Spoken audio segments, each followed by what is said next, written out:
myself when I was listening to On Deck this week because I forgot what y'all was talking about. Something about some old heads. Dro says, not Dro, but AB said something about old heads. And it was something like, hey, was they old heads? I think you asked, was they old heads? And AB was like, nah, they about our age. And y'all just kept on the conversation. The New York niggas, and I started laughing. Yeah. So yes, nigga, they was old heads. Yeah, nobody was old heads. Hey, that was hilarious. He said, "Hey, nah, what was they are. Hey, yo, Boggs. Hey, Boggs. Hey, yo, Boggs. What's your story, man? Hey, that's hilarious, boy. Yeah, hey, he was knowing Animal Brown probably was clueless than a motherfucker. Looking like. He was trying to figure it out. He's trying to figure. Hey, nigga was trying to figure out why your ass wearing a Tampa Bay jersey in fucking Yankee Stadium. He knew better than that. Yeah, I mean, Chris, that's right up his alley. But that's him all day. Yeah, twice that's on in line for him. Yeah. Speaking because that's how New York fans are, and I was about to say, speaking of New York fans, I know Nick probably going crazy right now. Oh yeah, Nick, he been talking so much shit in the chat. He had to mute Nick. I bet he has. I started watching the game like 3 minutes before it was over with. I'm like, man, ain't no way. And they just kept turning it up. I said, oh my gosh, they about to win this again. They finna beat them. I hope they beat them. Hey, that was some good basketball, man. That was just like some straight up play defense. Capitalize off these defensive stops, get these rebounds, and let's go win. Facts. Me and Spike were recording last night, and I didn't even put two and two together. I happened to look at my phone. He saw the look on my face, and he was like, "You just saw the score of that game, didn't you?" I'm like, "You know exactly what I was looking at," because I couldn't believe it. I couldn't believe they got walked down 2 times in a row. Walked down 2 times in a row, same fashion, man. Yeah, man. So all y'all Celtics fans, I don't even know how you become a Celtics fan. If you ain't part of the KG era. I used to be a Celtics fan. That's what's crazy. I used to be a Celtics fan, but when Paul Pierce fan. Oh yeah, because oh my god, you know that used to be my boy. Diehard Paul Pierce. Used to be my boy, Paul. He got his mannerisms and everything when he played basketball. Time out. What type of nigga grow up wanting to be like Paul Pierce? Lou? I don't know how. Hey, it's funny. I don't even know how everything, man. And we used to play ball in the center, and that's like he moved like Paul Pierce, bro. Like that's slick what it was, because they used to say that, and then I started fucking with it. In an era full of Kobe, T-Mac, Vince Carter, you wanted to be Paul Pierce. And listen, Paul Pierce a dog. I'm not even saying that I don't know he can hoop, but I just the way he moves and the way he hoop, nobody's ever came up and said, "Oh, that's my nigga." I'm unorthodox like that. I'm unorthodox just like that. Exactly. As Dro, I'm just like we used to play bad. What you every Sunday? For damn near 3-4 years. Every Sunday. Shit, we used to play during the week on Mondays and Wednesdays. So did. At the center. You're the worst type of nigga to look against, because it's one of them niggas that you don't understand how they scoring on you. Like you just don't. That's how nigga try to get down. I told the story here. Nigga tried to fight me behind it with big man. You remember that? Yeah. Nigga swung. I was talking about what the hell is he hitting this shit, man? That's the worst type of shit. Yeah, that ain't nothing. Shit. Like damn, man, they can't even stop it. And you talk shit. I know you, Lou. I know you probably talking hella shit. That's my favorite part of playing basketball, because I ain't playing for real. Come on, man. I'm about to get in your head. Yeah, we ain't here talking shit. We used to piss J Hove off. You main one. We used to have J Hove pissed, boy. Mm-hmm. He used to be pissed, fighting man out there. Hey, because he know we ain't serious. We coming out there smelling like a pound. We just hey, come on, man. We about to whoop y'all ass. Sorry, motherfuckers. And we end up winning. Oh man. Where they be? He might not come back for a month. But I ain't man, what? Y'all think today, current day, 2025, y'all think y'all got a run in you? Because you go to the court right now, and I wouldn't even try. Basketball is too much of a it's too strenuous for like a lot can go wrong. Like a lot can go wrong with basketball. Like you can step wrong one way. Facts. It took me out one day. I stepped wrong. Man, I got home. I had to roll out the bed for about a week. My back was hurting so bad. Man, I ain't played basketball since. Won't do it. That's a great observation, because when you get older and you paying for your own surgeries, health insurance, and all that stuff, you think about stuff like that. Yo, if something happens, I gotta go to work, nigga. You got joints. Like Joe said it, but that's so simple, but it's so true. Like there's too many things that can go wrong. Your knees, your ankles, step wrong, toe ACL, man. No sir. I got headbutt and got 9 stitches right above my eye. Yes, like come on, man. 5 years ago, and I'm somebody thinking, go for a rebound. knock your teeth out at 40. Your teeth get knocked out. Man, what was you doing, man? Playing 36, playing basketball. Yeah, and it sounds stupid. I remember telling moms, like, yeah, you know, she looking at me like, why? Like, what are you doing? Why? Like, I could see if you was 21, nigga, you 38. I mean, 35 at the time, or whatever. I could probably play 21. I can play something like that where you gonna shoot and then you know, just get some big active. Yeah, I can play that. Around the horse. World, move my body a little bit, but I ain't trying to play. Man, I'm not running up and down especially the court. No young dudes. No, sir. In that same vein, I was talking to my homie this week, a white boy dad. He came on here. He said him and his girl was out somewhere, and he had a thought in his head. He asked his girl, he was like, "What would you do, or what would you expect me to do if dude right here just disrespected you?" His girl said, "He 38." His girl said, "Nigga, we leaving. You don't think you finna fight this nigga in here? Like, what the fuck is you talking about?" How old is she? She's the same age as him. Man, She's the same age as him. And then we was laughing, but the last position a nigga want to be in at this age is a fight. Because just everything y'all saying about basketball, imagine you going somewhere and nigga like, what happened to you? Man, got the fighting? Like, what the fuck? Nigga, you got the fighting at 40? I gotta hear what got into a scuffle. Got into a scuffle. Hey, that's like you said, Rich. I'm trying to have the physique to where a motherfucker don't even want to try me. Just right, exactly. Don't even nobody even picking me up out here. Like I can defend myself, but I ain't trying to be no aggressor. Like bro, you got it. Want nobody. Don't even come close to me asking for no $2 to use my phone. Get away from me, none of dog. That, man. Get away. That shit makes me nervous. Tell people all the time, that shit makes me nervous, man. Going somewhere. Don't come up tapping on my window. Don't do none of that shit. Hey, I be so offended. Motherfucker, come, hey man, I ran out. And niggas will get mad at you for telling them to go on somewhere. Say, bro, you walking up on me at the ATM, bro. You and your old lady asking me for some change, man. Get on somewhere, bro. Talking about y'all ran out of gas. Boy, you don't go get the fuck out of my face. I know what this is. Me and Phil burning it down in Vegas on the strip. Motherfucker coming up behind. Hey, can I hit that name? Man, get the fuck out of here, bro. Hey. It's a dispensary right there, my nigga. Hey, how often do you go to Vegas, Rich? That was my first time since 2021, but I'm going 3 times this year. So I try to make it once every 18 months or so. Hey, I love Vegas, man. Like I can do Vegas in 24, 36 hours, be right back. I tell people all the time, 60 hours and I'm out.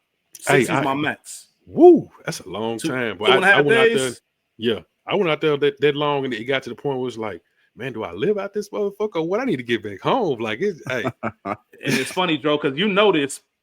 Lou ain't ever been out there, but you know this.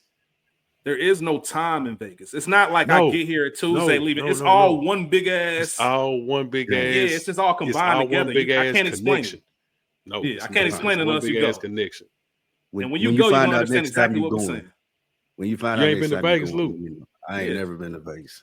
Bro, I love Vegas. I ain't never been to Vegas. July. Like, a matter of fact, July. Vegas, Jazz gonna be there. Like, yeah. All right. Vegas wiped LA off the map for me. For real.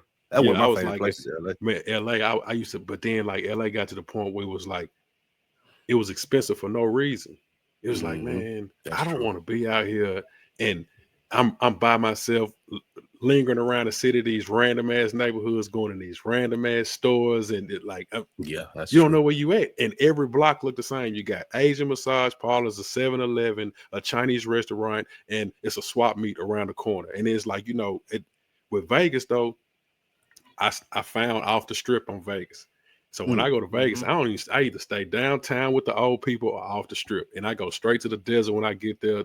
Scream to the top of my lungs, then I go out there and shoot some dice. But it's like, it's so much shit you can get into. I love people watching. So Vegas is that's the people watching capital of the world, because you go out there and look, people is crazy. You just do whatever you want. Like I said, I'm sparking up on the strip. Hey, that's nothing. It's Vegas, and there's something about those lights. Those lights. The first time you see them lights at night, like it's just you win. You feel like you got 8. I'll tell you this. I'm a 10 p.m. in bed type of nigga. I just told you that story. I'm 2:30 in the morning, 3, 4, pushing it. It's just that it give you an extra boost. I don't know how to explain it, man. It just give you an extra boost. And in my body, it was really East Coast time. So I'm talking about 2:30 in the morning. It's really 5:30 where I'm normally at. Yeah. Like, so it's just one of them things. But when you go, it's gonna take a couple days to rest up. Yeah, because when you said you had to get yourself back, I'd be knocked out on the way back. Because I don't go to sleep when I get there. I'm there. Man. Yeah, man. But y'all, go ahead, Spike. Go and bring us in. Oh, okay. All right. Y'all hear the voices, man. Y'all know where you're at. We on chapter 28. This is gonna be one of them turning point episodes. I feel like we used to have in book 1 as well. You know who is here with me? We got my guy Rich. Shout out to you. Yes, sir. And we got a co-author from previous chapters, my brother from another mother, Dro. How you feeling, my brother? King Bookworm right here, player. Absolutely. That's what I'm talking about. You wanted to people don't know you one of the driving forces behind this show. Like long time ago, when I was thinking about like, is this like, do I want to do this still? Like, me and you talked for hours, and he was like, "Nah, bro, you need that." Yeah, I had to light the fire up on the little ass, man. He tried to run away. He tried to run away from it. Yeah, you right. I did. He tried to run away from that Mo 3 smoke, man. Mo was on here. Hey, Mo was on here out bringing a different vantage point. Had Luke thinking deep, like, man. I remember them early episodes. That's why I became my best. I've said it numerous times, man. Another Week in the Books, my favorite podcast because of that. So I know. I remember them early episodes. And speaking of turning points, Spike, you mentioned it. I forget what chapter it was, but the infamous homework. Yeah, the homework episode. That was the turning point for book 1. I was smiling from ear to ear on that episode. I was like, ooh. Ooh, it was good. It was good. We was able to have that conversation. Yeah, that was fun. That was real fun looking back. Man, what am I doing this for if you ain't gonna do the homework and you ain't gonna take it serious? Nigga, and I know we're gonna get into it.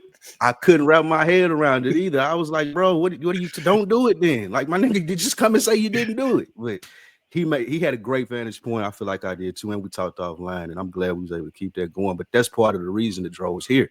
So we've been getting feedback. We want to do a bookworm alignment to what this is supposed to be and what it's been with me and Rich in book 2, and just take the good, the bad, all the criticism. We need to continue this, driving this thing like we want to drive it and making sure it's something that people still want to hear. Speaking of Mo, we're going to play a clip from him. He got some feedback for us.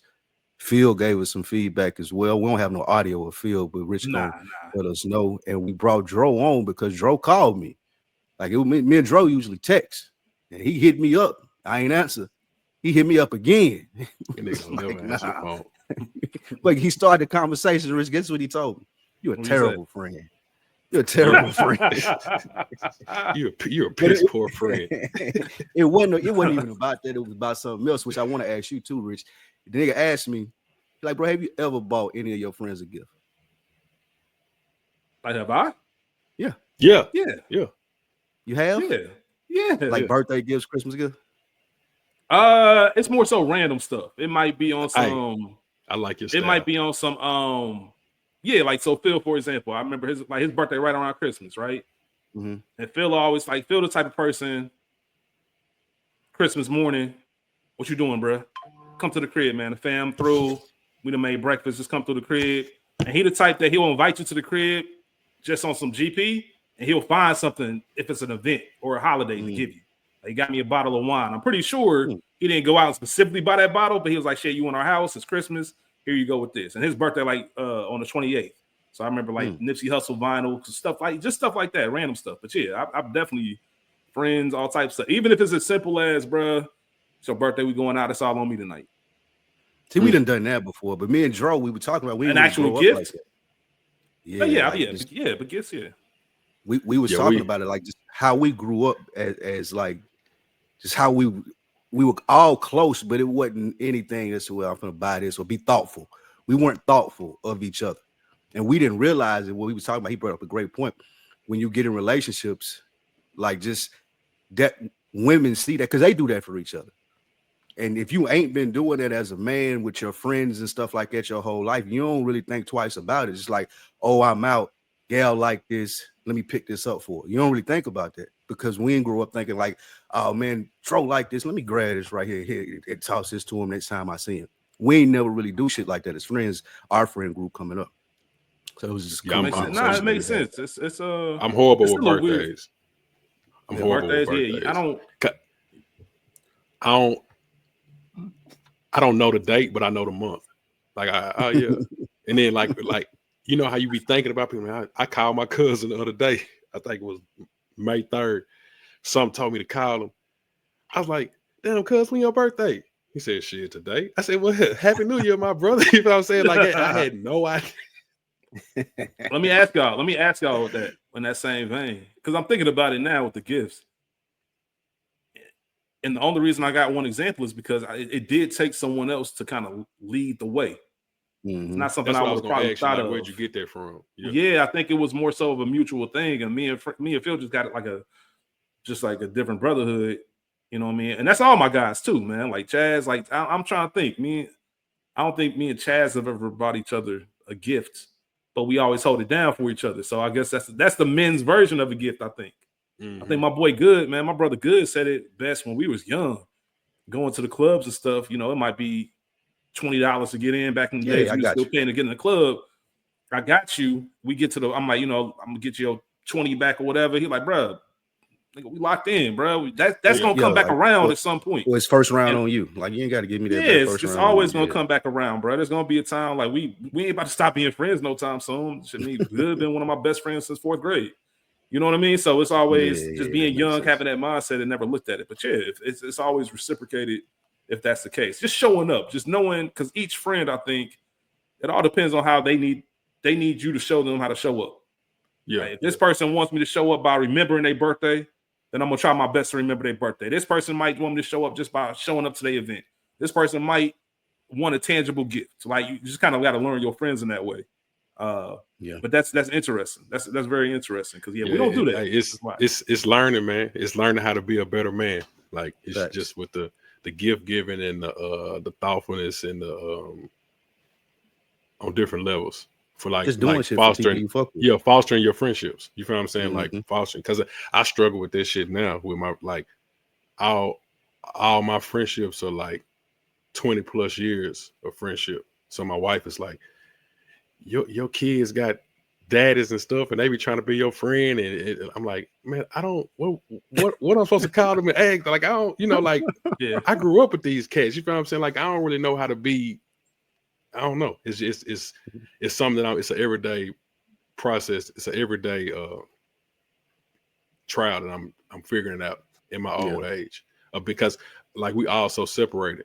You feel what I'm saying? Like, with Lou is in Atlanta, he never answers the phone. Like, I call Scoops every blue moon. Like, one thing about Scoops, though, you call Scoops, he gonna call you right back. He gonna answer the phone. Like, he gonna answer the phone. He gonna call you right back. Yeah, and then like that's the thing. Like, no matter what, no matter when, no matter where, if you call him, if it's 3 months, if it's 3 days, Scoops gonna answer the phone. He gonna call you back. Lou, not so much. I got people who I talk to on a day-to-day basis, just about random shit. But it's the fostering of those relationships at this old age, to where it's like, that's going to go a long way in our older age as we get older. So we don't lose touch, so we can kind of keep up with each other and like know what's going on. And you get to share things that you go through as a man, that they might be going through or might have just went through, that if you just keep that shit to yourself, like, you don't get to drop them gems on them.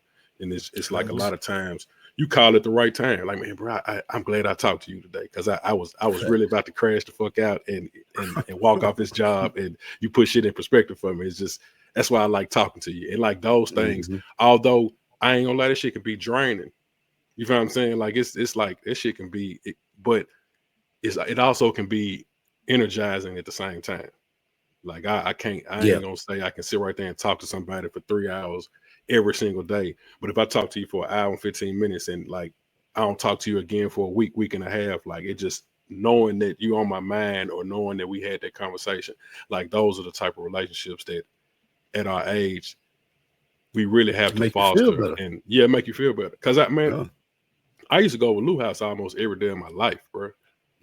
Like, from age, about 20, about 19 to 21, 22, every day of my life, I would get up and I would go to work in the morning. I'm off by 12. I'd take a nap. 2 o'clock, 3 o'clock, I'm out the house over Lou house. Then Lou just, one day, he just up and left. I was distraught. You know what I'm saying? Like, man, what am I gonna do now? And I had my own house and everything, so I could be in my own house. But it was like, me being the only child, I didn't necessarily want to be in my own. I wanted to be around my homies and, go play the game and whatever we had going on, see what we can do. That nigga left and went to Atlanta. So I'm out. It's like, hold on, what? Yeah, I'm about to go down here with Chris said. So it's like, damn, what I'm gonna do now? You feel me? I started coming to Atlanta. You know what I'm saying? Like, I got a reason Dro to used come to down be here. At first, when I first left, Dro was the only nigga that would check on me. Like, and what nobody else didn't not check on me out of spite. Like, me and Scoops have had this conversation as well. Because Dro used to get on them niggas. Like, man, y'all you told the story on the last book. Yeah, so like I was hot. I expected more out of them niggas, man. I was hot. I was pissed off. I was like, because I felt like if they'll do him like that, nigga, y'all to do me like that. Like, like, come on, man. We come from like hang with each other every single day. Then, bro, like move 4 hours down the road. Like y'all ain't made no trip. Y'all ain't sent no care package down here. Nothing. Y'all ain't even checked on, bro. Like y'all don't even know this nigga walking to work. Well, yeah, facts. Yeah, that nigga's white. Trip me out. You feel what I'm saying? Facts. Like we coming from. Lou had a job maybe like 10 Nashville blocks up the street. I don't think Lou would have walked to that job in Nashville. No, I wouldn't have had to. I picked Lou up from his job in Atlanta. I guarantee you it was about 2 interstate exits up. It was a long ass trip. I said, bro, which way? How you know how to get here walking, nigga? You ain't from here. And that's the crazy. I didn't. I got lost the first time I did it, nigga. I was like, man, this is the way you usually go, ain't it? I think. No, this ain't right. I had to turn all the way back around. But it's take you like how long? How long are these walks? You doing that Paul Pierce walk? Yeah, we talking about like we talking about like 5 miles, bro. Yeah, in Atlanta, getting off at night. Yeah, this like before Uber and shit, bro. Uber was around, but I didn't know nothing about Uber. I knew Lou was determined not to go home. Yeah, it was one of them things where I did this. I'm not finna. I'm stubborn than a motherfucker. Y'all know that about me, about nothing. I'm not finna really have to. I'm not asking nobody for no help. I'm not finna ask nobody for no. I need help buying no car. Like nigga, you signed up for it. I looked at it like this: is what you signed up for. This got to be part of the process. You know what I'm saying? It has to be part of the process. Knowing what you know now, would you have done it the same way? Yeah, because well. You don't think there's a balance? I mean, I didn't know nobody like to come take me to work though. Like that's how I didn't. Yeah, I know, but you also wouldn't have asked nobody. Yeah, but you also wouldn't have asked nobody. I used to hate to do it, but me and AB was roommates. I used to ask him to come pick me up. I would walk to work, and when he could come pick me up. So that's how it worked. But why would you hate to do that when that's your man's? AB different though, man. He a different dude, man. Like that is my man's, but you would hate. All right, let me make sure I'm understanding what you hated about it. You would hate that the pride part of it, that you have to ask somebody for help, or you would hate asking him specifically because we all got somebody in the crew that's like a different type of dude. Was like, you know what? I know this person fuck with me, but that's the last person I'm calling. Tell him. He'll say, "Nah, bro, my show about to get ready to come on."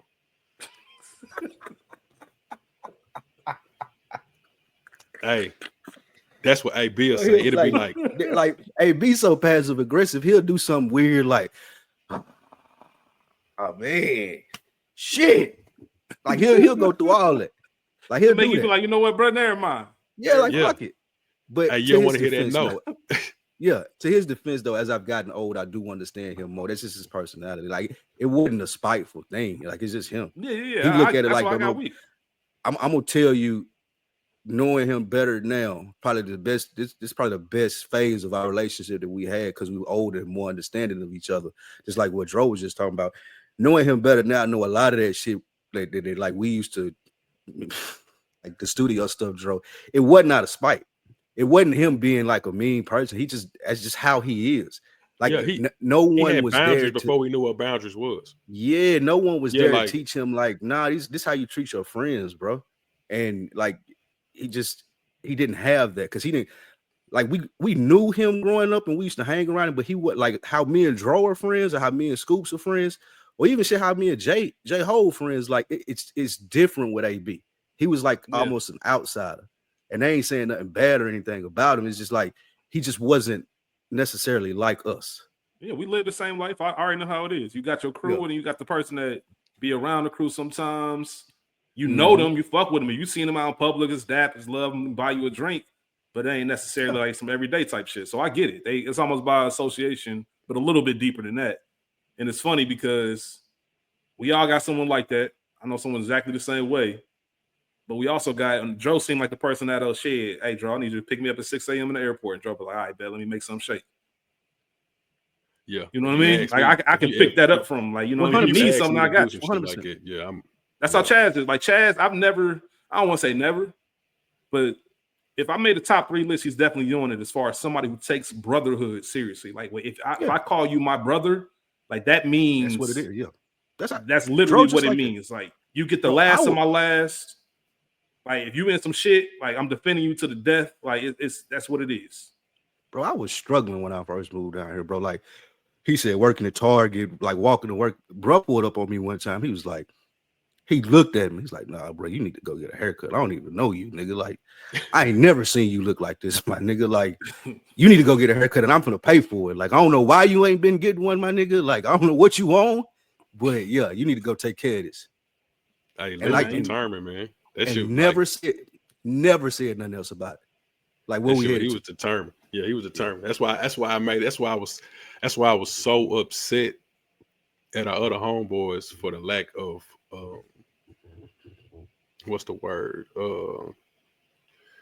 Empathy. I don't even know the word, but I was just so upset at our other homeboys. Yeah, just not checking up on him, not making sure that he was good.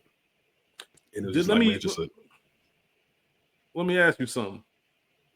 We had a conversation about this not too long ago, just about adult friendships and things like that. And it was still, I know that was some years ago, so nobody's the age they are now. But the more you understand people, the more you know who they are and what to expect, right? And I always have the saying, my friends will never surprise me. Good, bad, and different. You tell me this story, I know exactly what it is. I know how they're going to respond. I know who to ask for stuff, who not to ask for stuff.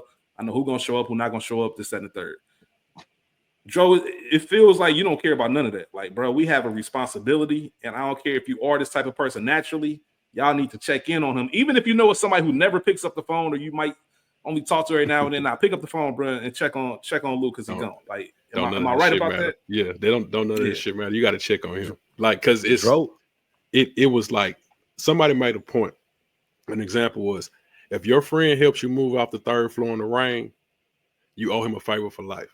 You feel what I'm saying? So like, those, like going through what we had went through, like not necessarily saying we was broke, dusted, and disgusted, but like coming from where we came from, being around each other, seeing each other grow and evolve, and like him leaving to like better himself. Like, a lot of times he needed that support. You feel what I'm saying? Like, I did everything I could possibly do to help him out when I came down there. I took him around people I knew, introduced him to people, brought him out the house, because if he wasn't mobile, it was like, oh, you way out here out 400, let me take you into the city so you can see, get out of this, you know, the rat race or whatever you got going on out here, like, you know, give you some encouragement and shit like that. Like, I was rapping at the time, come down there with my camera, I shoot this video for me, bro. I'm about to go do this, we're gonna shoot this video. Me and Lou was in the studio with Corey Moe one time. Like, I didn't even know. You remember? I didn't even know how legendary this shit was when I was in the studio recording in Corey Moe's studio. It was just we pulled up to his house. He had a house studio. I don't remember where we went to. It was me, my other homeboy Jay. It was on the east side.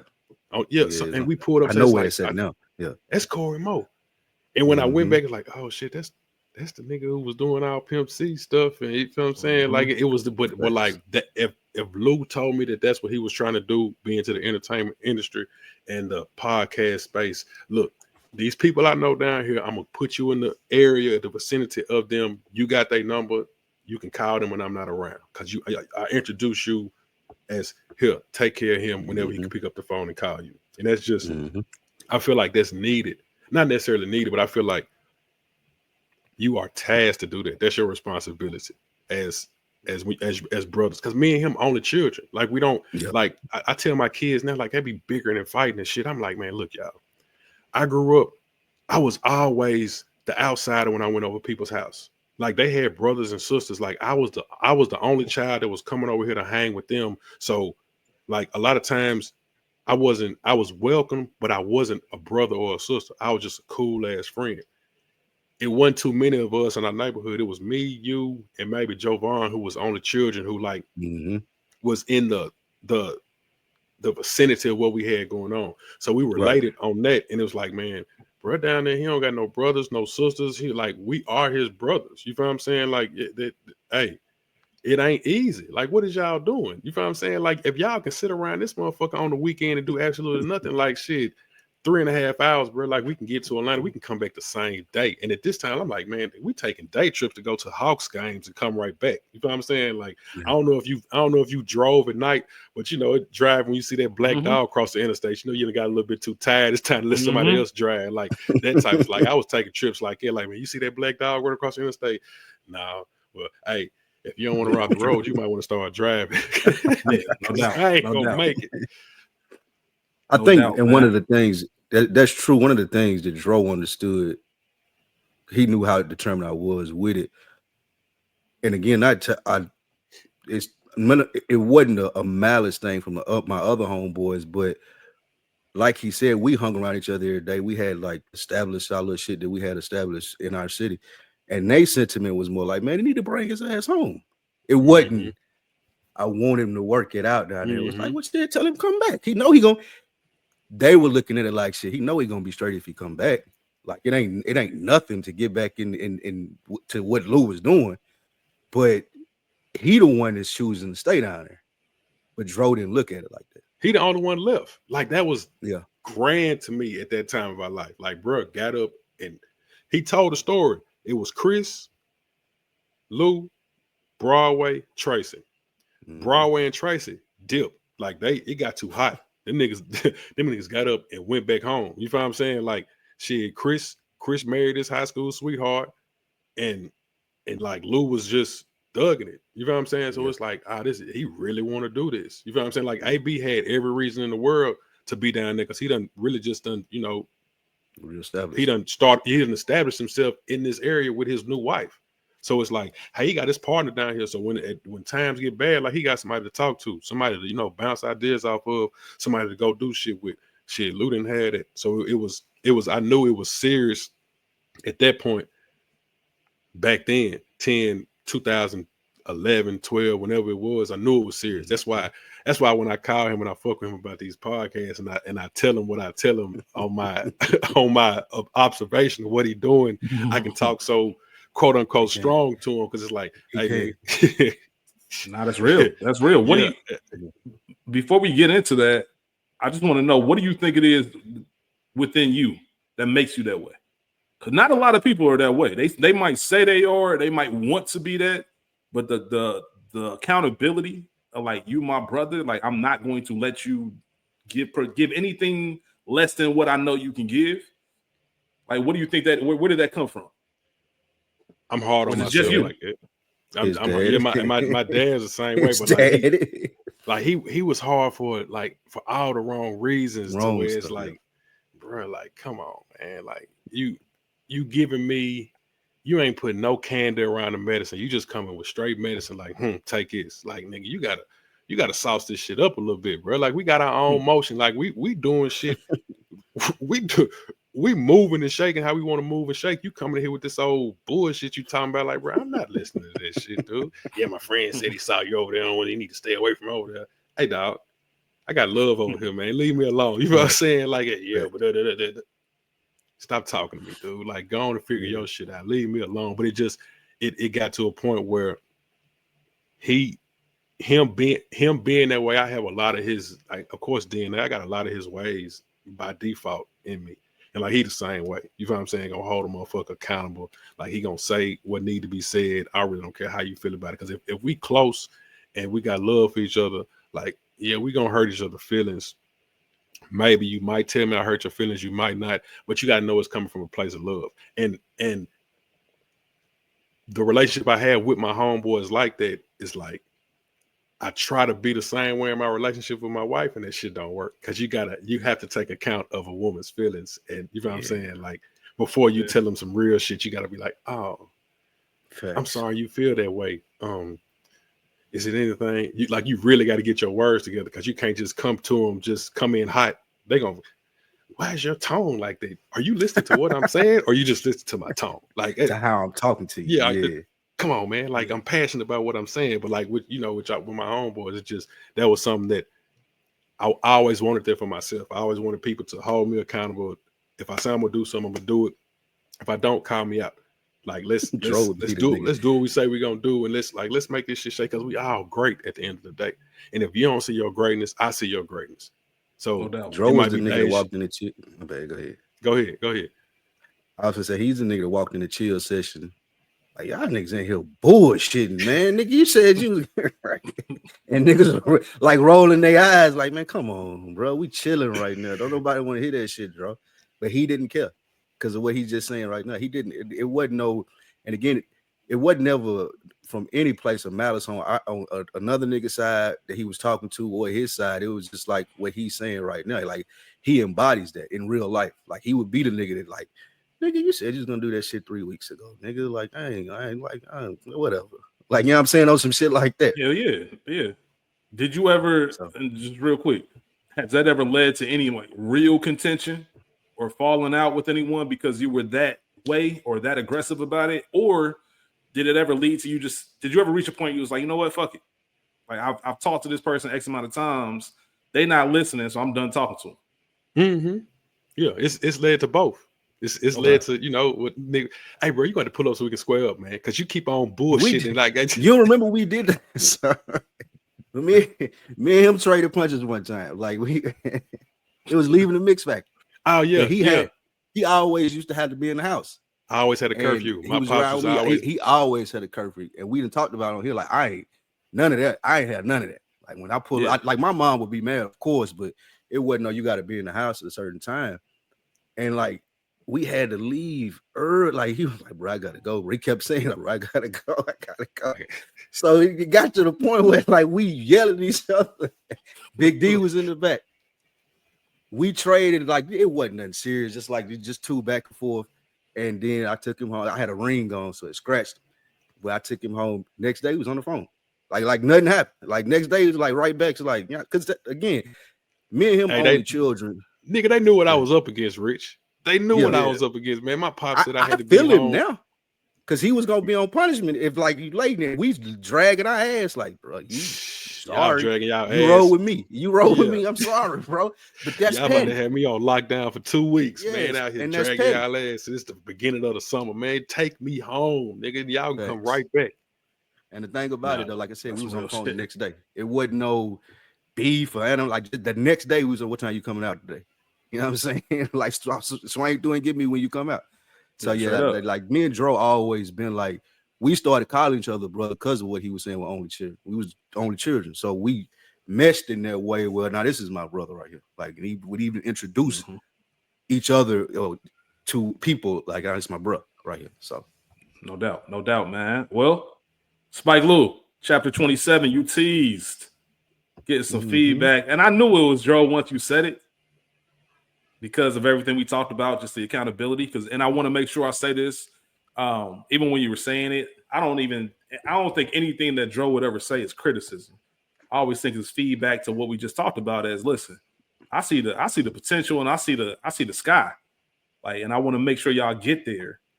So I don't even know what me and Spike haven't even talked about it, but I know him teasing it last week about getting some feedback from you about book 2 and things of that nature, which led to, I talked about Phil earlier. Phil is my version of you, Dro.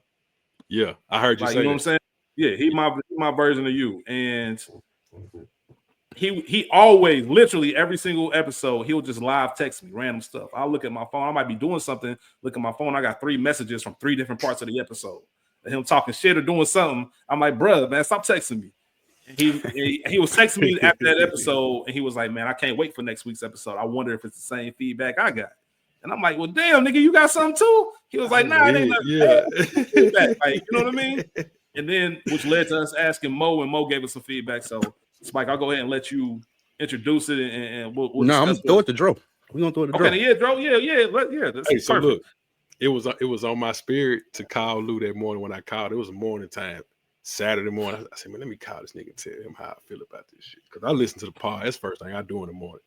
Yeah. I said, bro, y'all too comfortable, man. Like y'all too much of the same people. Like it ain't no discrepancies. It ain't no disagreements. It's y'all.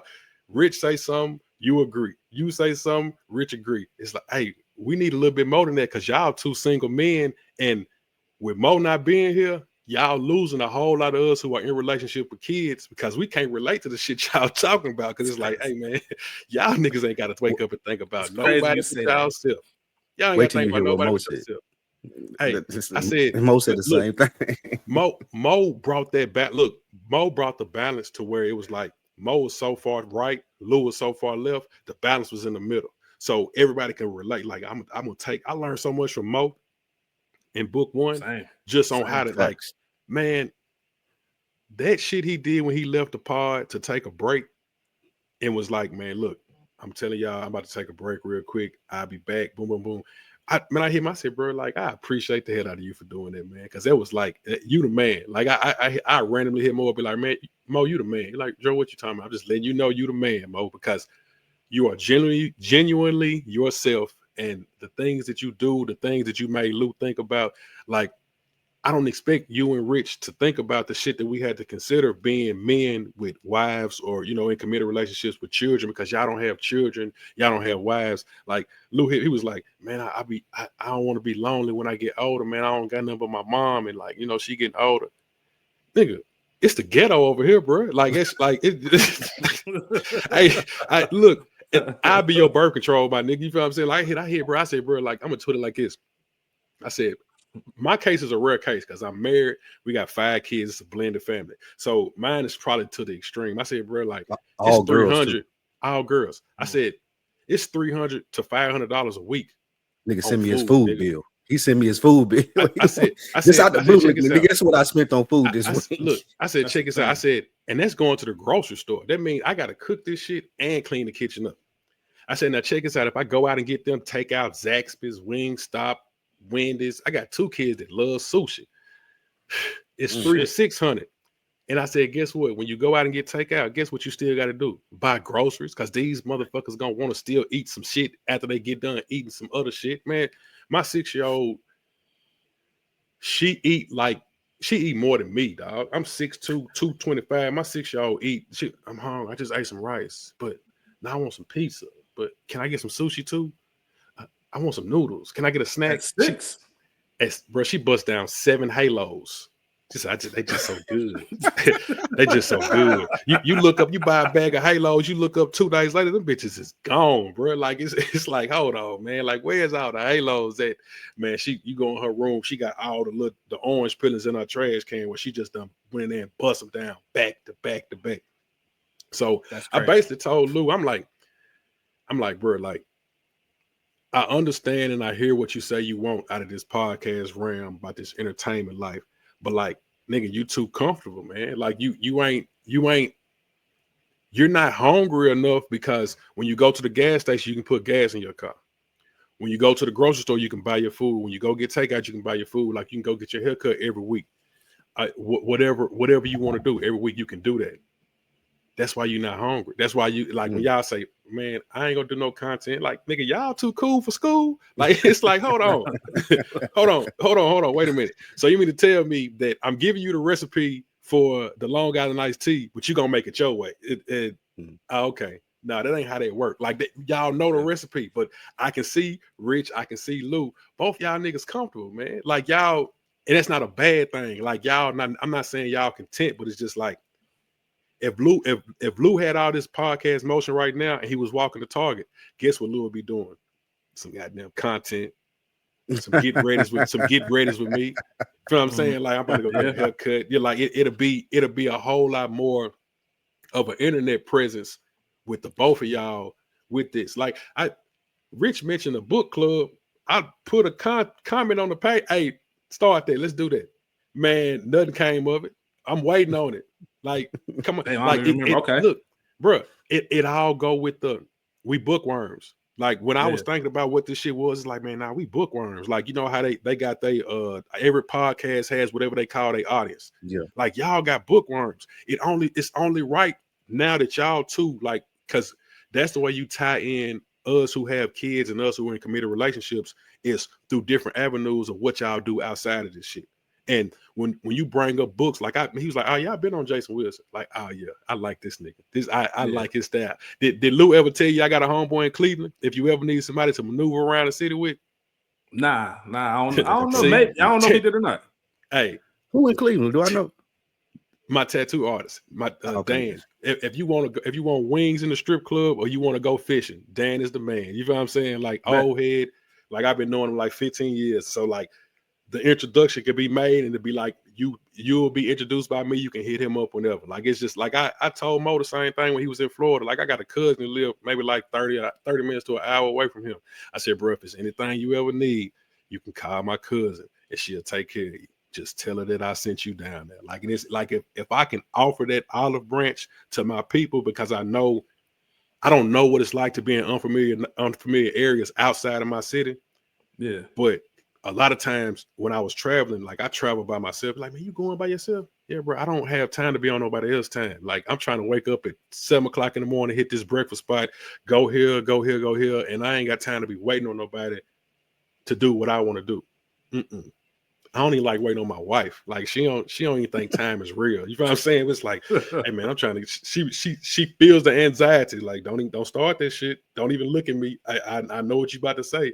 Hey man, we got to be there. Like I've had to learn how to show up fashionably late, fucking with her, because I'm always the one. I want to park out front, see who walking in. I want to get inside first so I can catch my little area, and I don't got to move from this corner. I'm about to sit right here and I'm gonna watch everybody who coming in this motherfucker. I don't want to come in last and everybody see me come in. Yep, I don't like that fucks my anxiety. So I was just basically telling Lou, man, like to put it in it's like a leap of faith, right? Sometimes you got to take a couple steps back to make a leap, because you can't just jump over any kind of like, space. And the leap that y'all trying to make in this podcast area, like that ain't no small leap. You feel what I'm saying? Like it's like y'all trying to jump out there. Like Mo said something on book 1 about, bro, you might need to like minimize what you got going on. I was like, damn it, Mo, you better tell that nigga, man. You better tell him to cut back on some of that shit he doing. Cause being single, that's why I put the food stuff in perspective for Luke. It's like, bro, like why you don't have a lot of this shit to worry about, now's the time for you to like capitalize on what you got going on, bro. Like use everything that you have right now to prepare yourself to where you want to be at. It's just as simple as that. Take a couple steps back, minimize some shit, 6 months, 9 months, like, man, and shit, take that leap, like jump on out there, like because it's gonna pay off in the long run. Because I've been seeing bro do this shit before this shit was cool. You feel what I'm saying? So like to see how much he does it now compared to when he was just doing on deck, like it's like, man, shit, you got snow school, you got dead end this, dead end that, good earners, you got another week in the book. It's like, man, this nigga is working all the time. You feel what I'm saying? It's like, but he good at it too though. So it's like, and people respect him, they respect his opinion, they respect where he come from, and him just placing himself in these different environments, like meeting these people and like being able to like acclimate himself into these different groups of people and shit like that. Like it's commendable to be able to do, and it goes to show what type of person he is. So you got to lean on that. Like anywhere you go, bro, like a motherfucker ain't gonna try to do what you doing.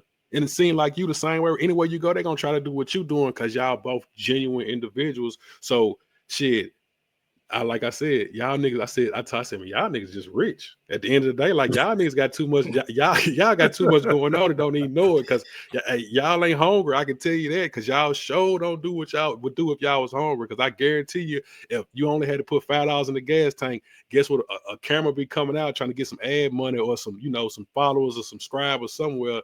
Get ready with me, or headed to the pod, or reviews, or man, let me do this book club. Let me try to open up his Patreon. Like I gave Lou the recipe for the spike shirts and the hats and shit.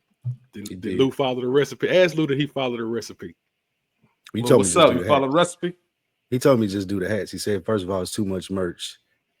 And what was the rest of it? Because no, I didn't. I said, bro, if I'm asking. I said, yeah, he didn't. I said, bro, you trying to overextend yourself with this merch when you should go the simple route. Just do hats. People wear hats all the fucking time. You only gonna wear a shirt or a hoodie, 1 or 2 times, and you're not gonna be able to wear it every single day. But with a hat, a nigga will wear a hat every single day. And every time you go somewhere, you should have a hat on. Guess what the best selling item on the hats? I know.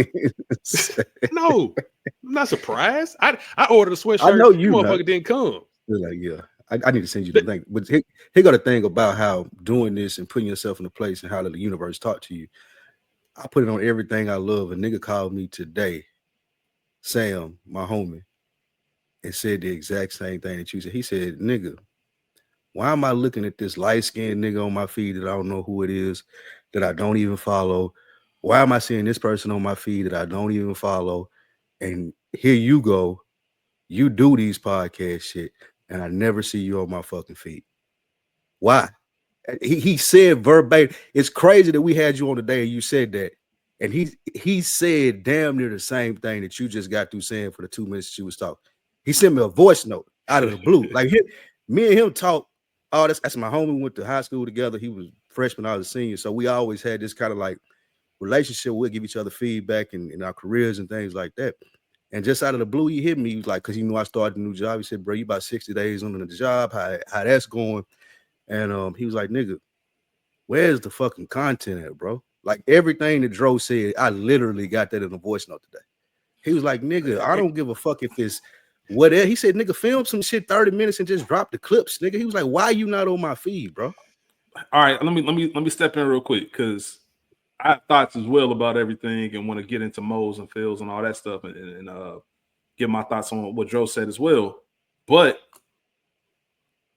we've talked about this before, Spike, and this is for you and me. Mm-hmm. This ain't just for you. Mm-hmm. This is for you and me. We've talked about this exact same thing before.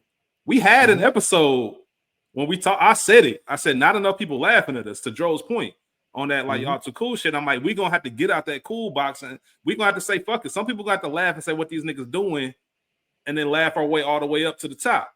Mm-hmm. Why is it that we know this? We've had people tell us this, and it still hasn't happened. Like, what's going on? What's the disconnect? Like on some real shit. Like for both of us. Like, what's the disconnect? Don't be scared. It's only pussy. For me, it's an excuse. It's not a valid reason. But for me, I work 40 hours a week, and then I do this at least 20 hours a week. So you're talking about 60 hours a week. So when I get a free moment, selfishly, I want that shit to myself. But that don't align with what I want, right? Like him saying that, I don't have any disagreements with Dro. That's why I love having friends like him that'll tell me this. Like, bro, I hear you saying this because I listen to you, but then just like what Sam was saying, I don't see the shit. Like, yeah, nigga, you record 15 hours to 20 hours a week of podcasts Monday through Thursday. All right. So I want my Fridays and my Saturdays. Well, Sunday through Thursday, really. You know what I'm saying? But nigga, like what Dro was saying, the comfortability aspect of it. Now you can't go play golf on Saturday because I got to go rent up space, do some content, 30 minutes of it, get a camera, get it set up, do all this shit, figure out how to get it edited. Because I do podcasts and I don't do editing. I had to come to that realization with myself. I'm not finna edit no videos. I ain't finna do any of that. So Sam said it. Sam know me a little bit too. He was like, nigga, I know you not gonna edit it. Find somebody, pay them, they can edit it. So I don't want to hear that. But I just, to Dro's point, it's comfortable. Like I have no excuse other than being comfortable. Because like he said, I can go fill up my gas tank. I went to the mall today and bought some shit to wear when I went home. You know what I'm saying? Like I can do those things. You know what I'm saying? But it's still the hunger for wanting this to be the only thing that I do. I need to lean into that more because that is the one thing where I don't feel comfortable. I don't feel comfortable at my age still going to work every day. I feel like, or I used to think when we was coming up, Dro, like motherfuckers ask us or ask me is what you want to be when you grow up. And I just want to be successful. That's a cop-out bullshit answer because what the fuck do that even mean? You know what I'm saying? Like nigga, what do that mean? That used to be my go-to thing when motherfuckers ask me like what nigga, what do success? What the fuck is that? Your success is different than everybody else. Right. It's different everywhere. But now I have my mind. I know in my head what that is now, and I didn't when I was younger. But because I worked so hard to get where I'm at and had to go through those years, we talking about working at Target, I find myself just wanting to enjoy the little time that I do get. But that ain't gonna tie into the success now that I know what it is. I know what success is with this, and it's everything that Dro and Sam and we talked about, Rich. It's going to do those extra things where people know who the fuck you are and what you're doing, as to where like Dro hit me with a text just out of the blue. Nigga, do you believe in yourself? Like Dro just text some shit like that. I love it. No I context. Fuck with it, Dro. I fuck with it. No context. No, I ain't talked to you in 2 days. What you mean? Like he'll just hit you with some shit like that out of nowhere. Just be like, God damn, did I say something on another week in the books? Like where this come from? But Dro will hit you with that, and then nigga like me, will overthink. As I've talked about it, I thought about that for 3 days. You know what I'm saying? But it leans into the answer your question in a very long-winded way, Rich. Yes, I am comfortable because I have worked my ass off to get myself in the position that I'm in. I'm blessed to be able to receive money from podcasting and to have a job that pays me well, and I'm good at what I do. But that ain't what I want. What I want is to do this all the time and to make money off of that. But I'm not acting like it. So, all right. So there's a lot of stuff. Bear with me. I'm gonna put us on the clock, Lou. I'm gonna put us on the clock, man. Because I thought about what you said, because I've said the same exact thing as far as we know the issue, like Joe been saying. You got the recipe when y'all niggas getting in the kitchen, right? Something's happening and the worst thing possible for me personally is on the verge of happening. And that is turning into somebody, I'm saying one thing and doing another. Yeah. Out of pure pride, whatever you want to call it, I never want to be the nigga that said I'm gonna do this and then niggas look up. That's part of a reason why I'm still podcasting. I never wanted to be known as, hey, did you have a podcast? What happened to that? I seen it happen. I seen it happen. I never wanted that to happen, right? And I know that I have a passion for it, and it's like, you keep pouring into it, and at some point, luck got to meet preparation. And it don't happen if we ain't putting ourselves out there. Like, yeah, people know us, but I thought to myself while you were talking, like, damn, when the last time a new motherfucker that reached out? And it's happened, don't get me wrong, but not enough. Like, to the point when you talk about Sam mentioning, why am I saying this dude on my timeline? I look at that all the time, and I'm like, man, how the fuck did, what? And I don't know, hating shit. It's more so like, I'm bullshitting. It's almost like going to the gym, right? If you go to the gym, you get it in, and then for some reason you take some time off. You just deleting all the work that you did, and now you got to start over and get back. You know how good it can be. You know, like, man, I've been eating right. I've been in the gym, looking the best shape of my life. Blah blah blah. Now I took 3 months off. Now I got the gut again. I've been drinking the brews because it's NBA playoff season. Now the shirt's fit in a certain way. You know what I'm saying? It's about to be summertime. It's about to be summertime. I told myself this wasn't gonna happen in summer. It's happening this summer. You know what I'm saying? Now I got to try to scramble to try to get my shit right so I can at least be decent by July and August, when I could have just been in the gym this whole time and been shirts off on niggas. You know what I'm saying? Yep. And like I said, I'm not talking to you. I'm talking to me too. We got to put ourselves on the clock in a real way, like 7 months, end of the year, as far as like, cause we can't just keep coming back every 3 months saying, oh yeah, we know we gotta do this, we gotta get better at putting out the content. Like, we know that part already. It's about doing it, and that's the hardest. I don't want to say the hardest step, but when you were talking, it reminded me of something, because I think that we think so much alike. And Dro mentioned it, right? Because when we talked about the homework episode with you and Mo, I'm thinking the reason I love that episode so much is because I wouldn't have done what Mo did. If that was me and you, it would have been like, all right, bro, don't do it, and it'd have been on to the next thing. But that's why book one was so important to me and changed my life in the way I think, because I need someone like Mo that's going to make me look at things a certain way. And you know what? Now I have Mo's voice and I have other people's voice like that in my head when I'm thinking about stuff. And it's more so about we cheating ourselves at this point because we're not doing it. And, you know, I talked about Corey and Phil. They always joking. Corey always be joking. Hey man, you got a lot of potential, man. Like on some, you got a lot of. Nigga don't want to hear that doing? at 35 plus. Exactly. 35 plus, that ain't what you want to hear. And that's the point.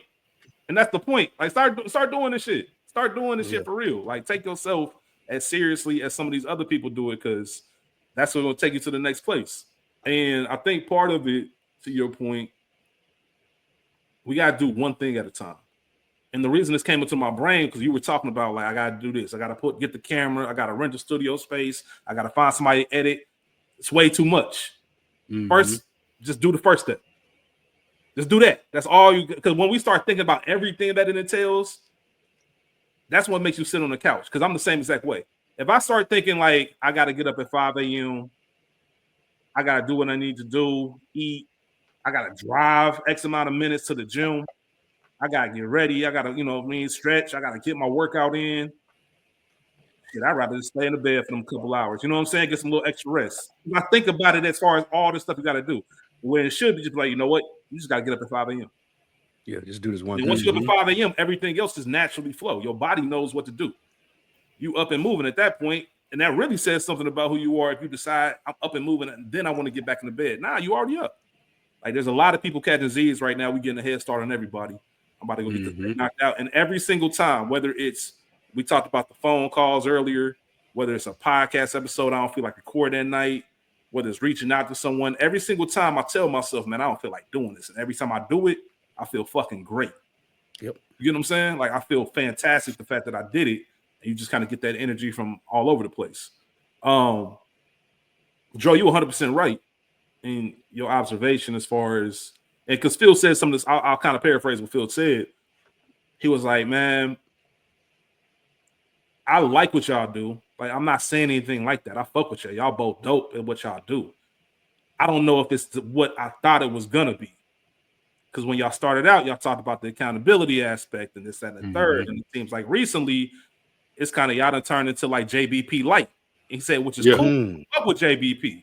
He That's said, what I told Lou. Phil told me, he said, you told me specifically that you didn't want to do a podcast like that. He said in the past few weeks, that's what the podcast has been. Y'all doing the current events, y'all doing that. Like, and he's like, don't get me wrong. He said, don't get me wrong. That's cool. I fuck with it. I'm gonna listen every week. I just didn't think it was that based on what you told me and what I I told Lou the same thing. I said, bro, add 2 more people. Y'all give JBP a run for their money. But like, that ain't like when y'all came in. Yeah, y'all came in hot. Like the episode was a school. Yeah, man. Listen, I sent that episode to at least a dozen people on some people underestimate the effect that opioids have on your body. And here's this man who's vulnerable enough to give you a testament of like his survival story. And like this, I listened to that shit 3 times, bro, because it was like, it blew my mind how he went from here to the fence. I was like, oh shit. Like, but then the second time around, I was like, shit, he really didn't have no choice. Because if you know anything about it, like he said, when the rapper started rapping about Percocets and shit, like the price went up. So to where you used to be able to go get 20 of them for maybe $100, shit, 20 of them might cost you $400, $500 nowadays. Who the fuck got $400, $500? And you got to take these motherfuckers every day. If not, you're going to withdraw. And that withdrawal ain't no hope. Like that withdrawal will break you all the way down. Like he had to call that girl and she's like, I got something for you. Cause that shit'll break you down to where it's like, nigga, I can't do nothing. Like I'm in this motherfucker cold, shivering. I don't know what's wrong with me because your body depended on it. And then like from watching them movies about the Percocets and like the, the Spotlight movie and the painkillers and like the movies, it was like talking about it. Like they knew what they was doing. They was giving people these prescriptions for like minor pains and shit like that from car accidents. And 30 days later, they coming back hooked. And man, it's been so many people like death is kind of numb because now you see people our age dying on Facebook or wherever it is, and it ain't no natural cause. It just be like hush hush, like we ain't gonna say nothing. Cause that nigga been quiet for like a year, 2 years. He done went missing, but he done OD. Then you hear people's survival stories where it's like, yeah, I almost OD'd. I was in a hotel by myself. Like, like Young Dro. Like, man, Young Dro said, like, that's what turned his life around. Like, like crazy. Damn near ODing. You feel what I'm saying? Like, and like, that's some scary shit. That's some. I saw that like, firsthand with him. That episode, and then to come back with the episode about the finances and stuff, like, these niggas is cooking. Like, they bringing people on here that's gonna make you like get up out your seat and like do what you do. Put your feet to the fire. Like, okay, we got to do this shit. I gotta get up and I gotta check on him, and I need to go in. I need to do the battery savings. Every day I wake up, if my battery on 60%, I put away $60, whatever it is. Like, I need to take this shit a little bit more serious, because we ain't getting no younger. Like, time ain't waiting for us. Like, we at a prime time right now. Like, we are who the society looks up to, because we got the best of both worlds. We know how to adapt with technology, and we know how to live without technology. Like, it's people that don't know how to live without technology. Like, they know nothing about, man. They know nothing about life without Wi-Fi. And here we are. We come from a generation where when you pick up the phone, your mama pick up the phone, you're like, boy, get out. Dro was the first two niggas with computers. Get off the internet. Can't make no phone call while you on the internet. I'm waiting on the phone call. You in there on the internet in the chat room, so goddamn we're talking to people across the world. Like this was. We know that. We come from that. That's a crazy thing. And real quick, before I throw it to you, Spike, shout out to school for one. May 7th. Y'all be hearing this on Friday, May 9th. May 7th celebrated 1 year. 1 year sober. Shout out to school. Shout out to school. We're going to actually I talked to him today. I was talking to him yesterday, talked to him today. The last episode of this month of May. He's going to be on. Because you're like, man, I'm getting retwisted, man. I got to make sure I'm fly when I'm on my eye. Yeah. I look forward to that. I look forward to that. Yeah. Talk to him about that and everything, man. It's been from where we recorded that episode, me and him, and just seeing him and just kind of the way I've changed my mentality on a lot of things is dope, man. So I'm looking forward to that conversation. But just getting back to the main thing, one thing I will say in regard to that, because what Phil was talking about, like, the direction of the pod it seemed like it shifted.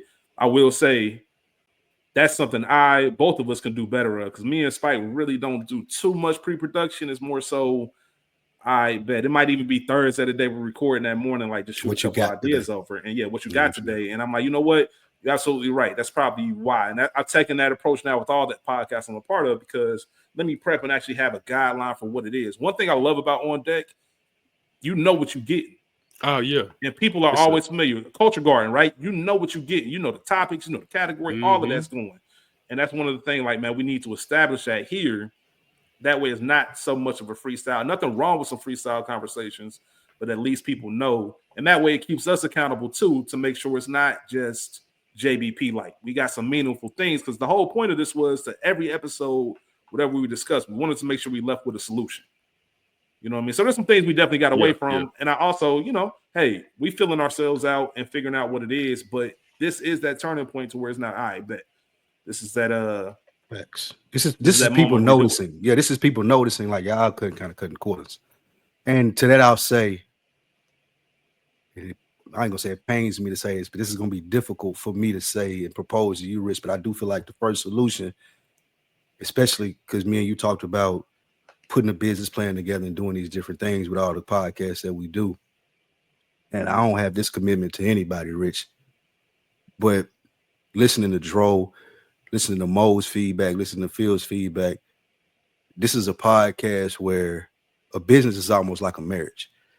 And this is probably the most important podcast that I do, especially because of the feedback that I've gotten from my friends. Like, I said this on the show when Dro would call me, and I was surprised that he even listened to this. I didn't know. And then Tone said something to me. Imani said something to me, Dro. And I was like, nah, I know that nigga don't listen to the goddamn podcast. But he was like, nah, I heard that, bro. So to go to my first solution of it, the first thing that I got, Rich, and if you got something before we get off air, or even when we get off air, one thing me and you have to commit to, I think, from listening to that feedback, we got to speak every day, bro. Like that's gonna have to be something that we add into like the commute home. I wrapped up my I'm through doing this. Me and you got to get to a level where, especially if we looking to start a business, I know it's gonna be harder for me probably than it is for you. Well, it'd probably be hard for you too, because me and you are like in so many ways. But too many ways. That's the whole point. That's a good and a bad thing. That's a good and a bad thing, because the bad thing about it is me and you feel like, I'm not trying to be cocky or nothing, but like I can do this. I do this, my nigga. Like it ain't no room that like, you put me up on JBP or whatever podcast you listen to. It ain't no room that you gonna go sit Spike Lou in, and I ain't gonna be able to hold my own. That don't exist. So that's one thing as to where me and you hit each other up on Thursday and be like, oh, this is what we talking about. Cool. I'm good enough to make this go an hour, 30 minutes, hour, 20 minutes, and people get what they need from it. Yeah. However, to get to the level that we need to get to, it has to be, if it's a brief, even 10-minute conversation, or if it lasts an hour, me and you have to start communicating on a daily basis, not like through text. If it's voice notes, it may be fine, but just bouncing ideas and thoughts off each other, I think that's the first solution to the feedback that we've gotten. Like, we have to start communicating on a daily basis in the sense of, this is what I'm thinking about this. This is what I'm thinking about this business. This is what I'm thinking about this. This is what I'm thinking about all of the things. Like, I think that's the first step. And not only the first thing that I got. Not only that, not just on some, this is my idea, just on some, like, I fuck with you, man. You my nigga. Like, yeah, just on some, exactly. when I was hitting you in Vegas, like, bro, I gotta tell you this story about some shit that's going on out here. And we talked pre-recording about it. And that's just some regular shit that I would tell my niggas, even or whatever if the case was. Exactly. So, like, because that even makes it even more, because just as important as it is, your solution is, I agree with it 100%. I'm with that. And we need to be intentional about that. Also, as important is the non-shit, like just the regular shit. Like, bro, listen to the dumb shit that happened to me today. Because it makes it more real as far as humans. Like, it ain't just business partners or some cool shit. We building that. We naturally got that personality to where we know, like, all right, man, I fuck with Blue. And I'm sure Joe probably, I don't even want to hear Joe's thoughts on the fact that me, you, and Mo ain't linked up yet. Joe probably like, what the fuck are y'all doing? Joe Bender got on me about that. I was telling you that shit back in the day. I said, bro. I said you ain't seen no diapers or nothing, bro. Like nothing. Nigga that had a newborn child. Why else? He said, nah, bro, I didn't think about this shit. I said, bro, that's piss poor, man. Like he did. He told me about that a long time ago. I was so embarrassed. I ain't even never bring it up to Mo. He like, bro, like it ain't. Joe caught me on some real shit. He like, bro, you sit here and you doing this podcast with this man on a weekly basis, and you listening to him pour his heart out, and you ain't sent the care package. You ain't sent like a gift. You ain't done none of that. You just hit and record every week with this man, and you see what he going through. And not to say I'm not putting any of Mo business out there. I ain't trying to say he's struggling or nothing like that. I don't want nobody to take this the wrong way. But no, you telling us what Mo already put out there. Yeah, exactly. And Dro wasn't saying it in that way either. He was just like, you need to check yourself, because like, bro, like who I know who you are, and that's something you should be doing. Like, because that's how we were raised. Like, we were raised to do things like that. You should do that. Like, you should have something at his doorstep every day, like every week. Like, here, bro, I appreciate you. You edit the podcast. I know it's hard. Like, here go some diapers. Here go a gift card. Here go this. And I ain't never even mentioned that, because I was so I was so ashamed when he was saying that, because it sounded so right. And I'm like, God damn, you right, nigga. And I still haven't done it. To his point, so I still have that on the list. Do that shit tomorrow. Right. Yeah. Real quick, I know you had other solutions. One thing I wanted to tell you. Now, that was the one I had. Okay. One of the things I forgot to tell you earlier, I understand completely what it's like to work full time, record multiple podcasts, and then you get that one moment, and it's like, man, this is for me. I'm chilling, I'm relaxing, I'm playing the game, I'm watching a movie. The one thing that's helped me out with that, I've actually had to schedule free time. And it sounded crazy to me at the beginning, but it's been so beneficial, where I have a planner that I keep with me everywhere. I literally write on my calendar, like, if I know I ain't recording or something, a Saturday block, man, from noon to 8 p.m., I ain't doing shit. It's free time. I can do whatever I want with that time. So I can get that itch out of whatever, that moment for myself. That's it. And guess what? If Sunday I get that, even if it's a 3 hours, I bet that's my time. If I can sneak a weekday in where it's 6 p.m. to 10 p.m., that's my time. That's my time. And I'm making it about that. And I'm going to get my AB on. And if niggas call me, I'm like, nah, bro, I ain't got you. Because that's my time. But anything else, like, shit going. And I think that might help because that helped me because, bro, weekend, I ain't want to do shit.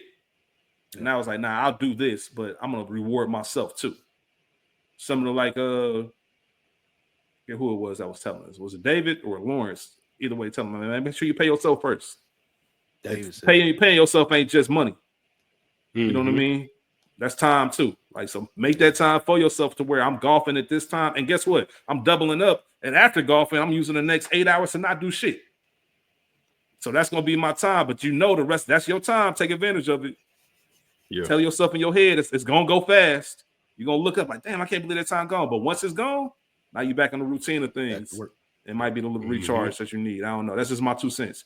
But that's a great suggestion, man, just because, yeah, it's got to feel that way. It's got to feel real. Because you got to understand, you and Mo are the only people that I record with that I haven't known for at least 20 years. I've known Chaz for 20 years. I know Rachel for 20 years. I've known School my entire life.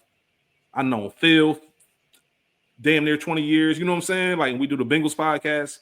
And so that's a leg up that I have with them and you have with people like AB. Like, just natural, I understand this person. And it's almost to the point where I don't even have to talk to them every day because we know each other so well. Talking to each other every day is just a bonus, and we friends and we fuck with each other. And I think we can establish that because I've talked to Mo. And Mo one of them people, bro. You call Mo, you'll be on the phone for an hour and a half and not even know it just because Mo is just that person. He lives such a different life from me that I love talking to him and I love his insight, man. I love his wisdom and the stuff that he, tries to bring. And Mo has a passion about him. And it's like, I bet. Like, Mo puts a battery in your back after you talk to him. Like, yeah, let's get better. Let's get great.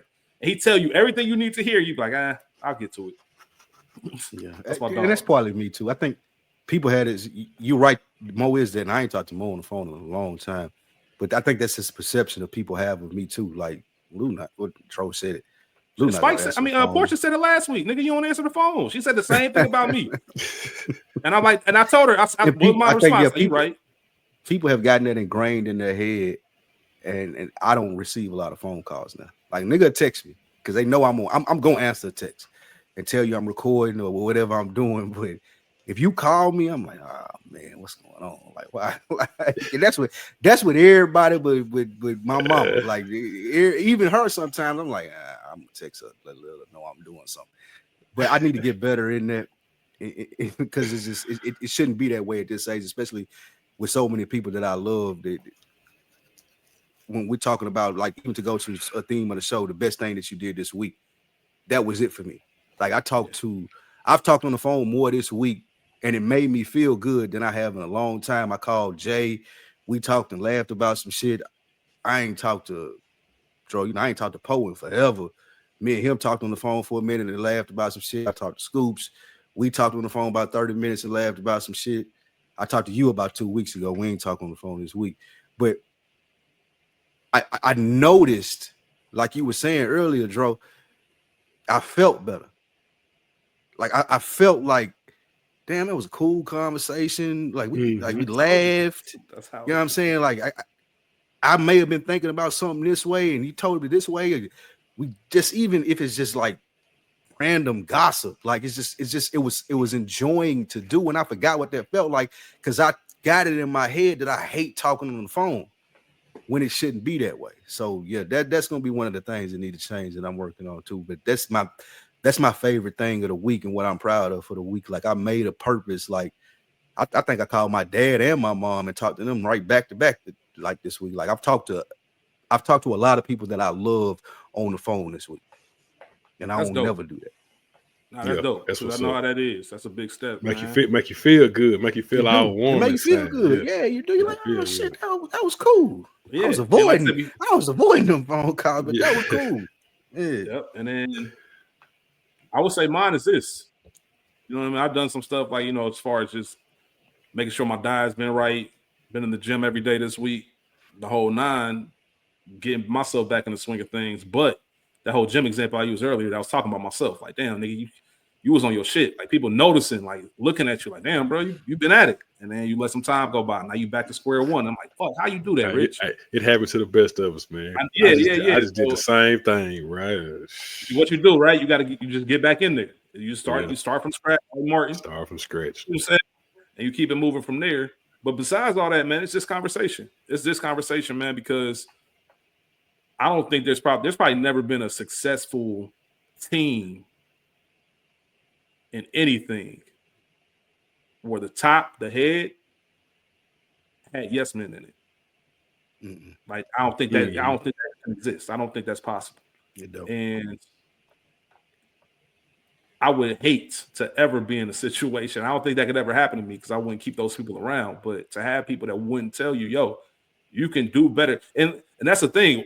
We have to receive that better. Everybody has to receive information like that better. Which is why I said before we even started talking about this, like, yo, it's not taken as a criticism. It's as somebody that fucks with you, looks at you, loves you, and says, my nigga, I know you. You can take this shit to a whole nother level. Like, what you doing is cool. You at 5'6", bro. I know you got a 10 in you because I know who you are. And I know myself. I got discernment enough to know. And that's the thing, man. I think if people knew we was bullshitting, they wouldn't even tell us nothing like that. They wouldn't even say this. Like, if Dro know when I'm bullshitting. Like, he know, like, hey, nigga ain't gonna do that. But he wouldn't criticize me in the way that he is with this because he know this ain't that. Like, he didn't see me like with like with hoes on want to fuck with him. Like, bro, you're not gonna call her, bro. Like, I don't even know, like, what are you talking about? Like, you ain't gonna do. Like, he said that literally to me before. Like, bro, whatever, my nigga. And he know when I'm in that mode. Like, all right, you just talking, dude. But he know this ain't that, and that's why I really love and appreciate him for like this feedback that he gives, because he see that and he saw it throughout the years. And here's one thing that I want to mention.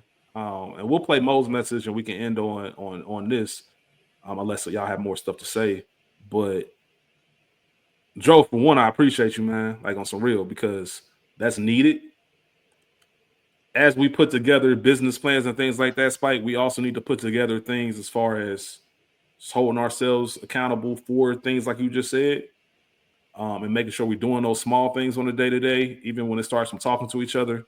But one concept that I learned about this week, at work, I had a one-on-one with a black woman, like really successful black woman at my company, right? Just had a one-on-one, just trying to pick her brain, man, get some jewels.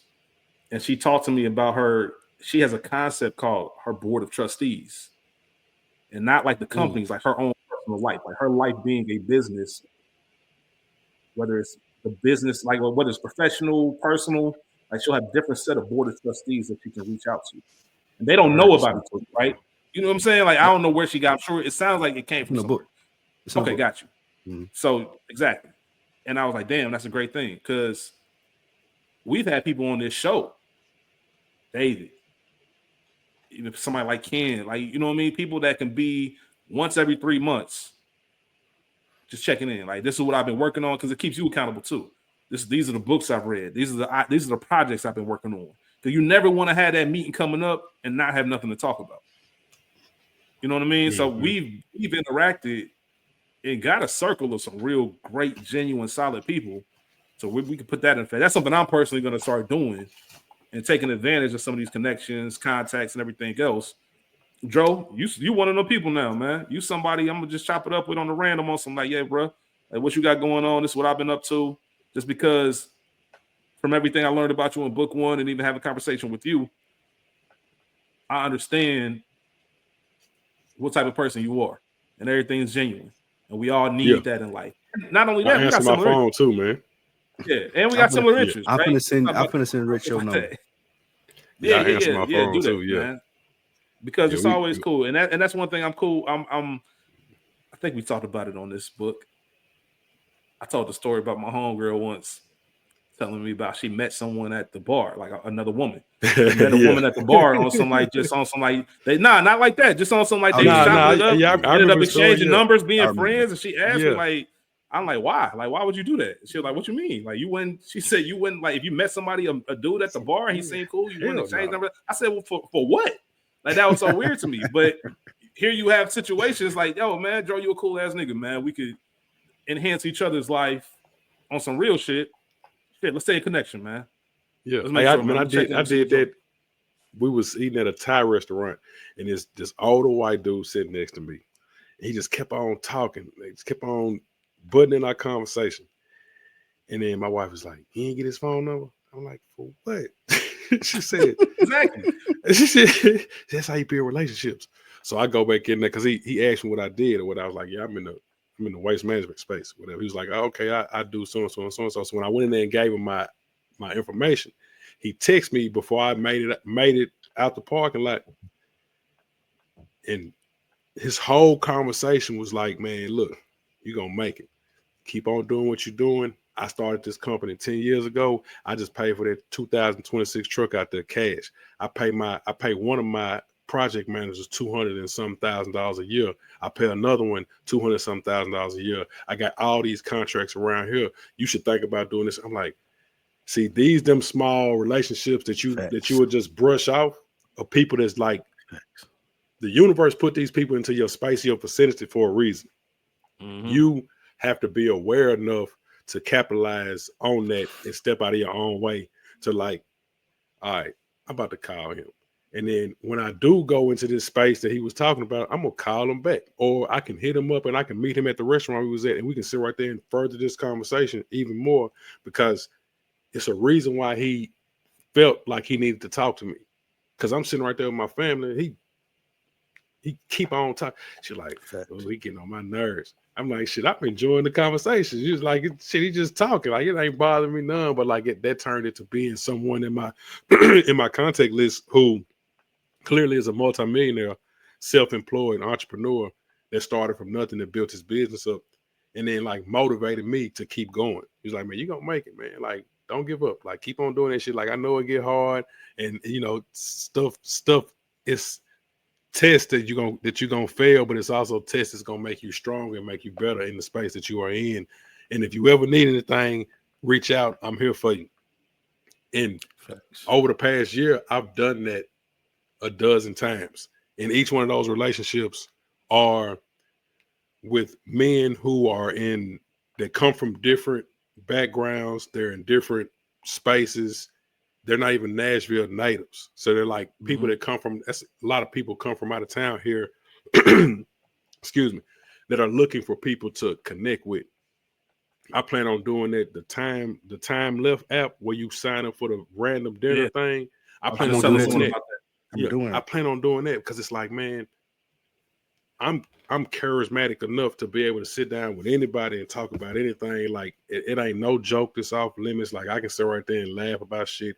Even if I don't even know what you're talking about, I can laugh about it with you, and we can find some type of common ground to bring the shit back full circle to like relate to each other and like build those relationships, because those are the things that are going to like take you to the next level when it's time. Because we right here looking at eye level, we got to look up a little bit. Like look up higher than where we at to get to the next level, and like have these people, doctors and lawyers and people who they might have been in school the last 15, 20 years. We've been out here thugging, working, doing what we want to do, having it our way for the last 15, 20 years.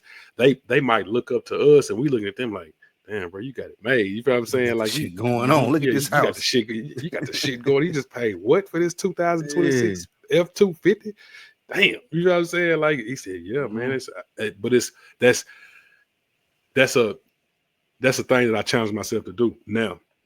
Even with my kids' friends, like even with their dads, it's like just talk to them, reach out to them, say what's up, link up with them, find something to do. It don't always have to be a double date in my instance because I'm, married or whatever.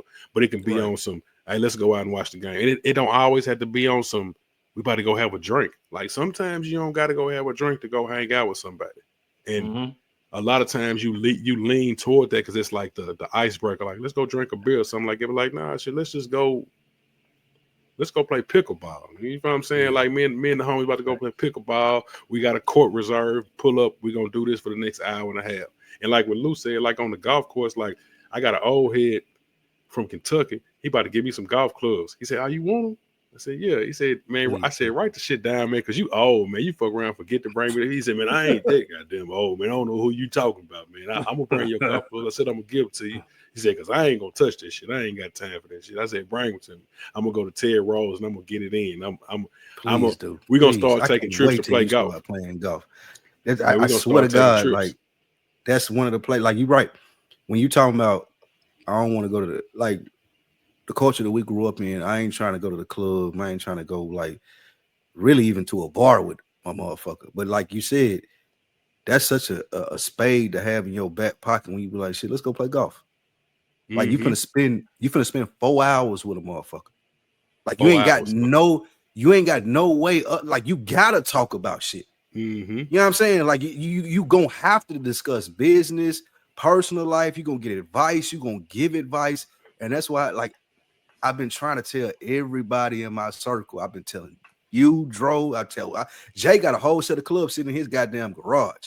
I like, bro, y'all gotta start playing golf. It ain't even about just playing the game. It's like it's time that you're gonna take away from like you're gonna spend time with a motherfucker and see how they move, interact, talk, and all that shit. And it's just to what you were saying, Dro. It's something that it's a different type of fellowship that we have at our age. And I ain't got to be playing basketball. Like we used to get that type of fellowship playing basketball as we was talking about pre-recording. That was what we was doing. We fellowshipping with each other. But now at our age, like I ain't trying to blow no knee or get no teeth knocked out, like you said.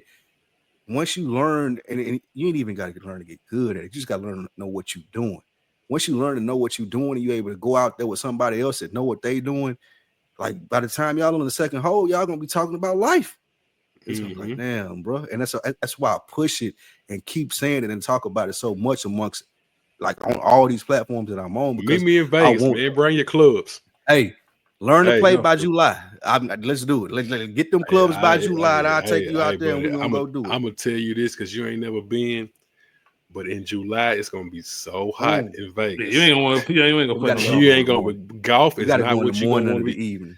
Yeah, I guess so, but golf ain't gonna be what you want to do in Vegas in July, but it's gonna feel like an infrared sauna outside all day long, buddy. That ain't it. That's true. No doubt, man. But that being said, still learn how to play golf. Yeah. But I mean, it's a lot of golf courses in Florida. Since we got to pull up on go to Florida.